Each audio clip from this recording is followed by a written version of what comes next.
அறுபடை வீடுகளில் முதல் படை வீடான திருப்பரங்குன்றத்தில் வைகாசி விசாக திருவிழா வெகு விமர்சையாக கொண்டாடப்பட்டது. முருகப்பெருமானின் பிறந்த நாளான வைகாசி விசாகம் நாடு முழுவதும் முருகன் கோவில்களில் மிக சிறப்பாக கொண்டாடப்படுகிறது. அறுபடை வீடுகளில் முதல் படை வீடான திருப்பரங்குன்றம் முருகன் கோவிலில் வைகாசி விசாக திருவிழா வெகு விமர்சையாக நடந்தது. இவ்விழாவை முன்னிட்டு பக்தர்கள் நேர்த்திக்கடனாக பால் குடங்கள் சுமந்து வந்து பாலாபிஷேகம் செய்தனர். பக்தர்கள் விரதமிருந்து அலகுகள் குத்தியும் பறவை காவடி, பன்னீர் காவடி போன்ற பல்வேறு வகை காவடிகளை எடுத்து வந்தும் தங்களுடைய நேர்த்திக்கடனை செலுத்தினர்.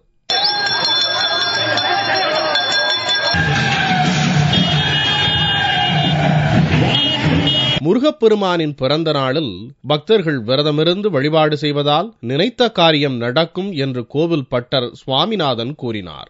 முருகனின் பிறந்த நாள் இந்த வைகாசி விசாகத்தில் அன்று பிறந்ததாக கூறுகிறார்கள்.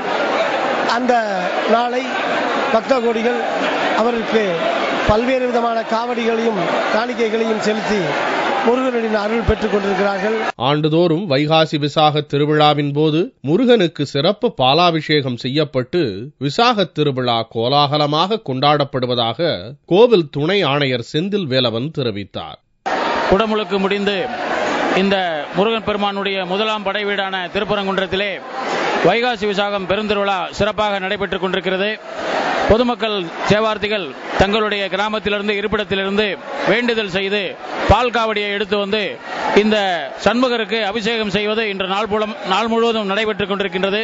இந்த திருவிழாவில் மதுரை மட்டுமின்றி சுற்றுவட்டார பகுதியைச் சேர்ந்த ஆயிரக்கணக்கான பக்தர்கள் கலந்து கொண்டு சுவாமி தரிசனம் செய்தனர்.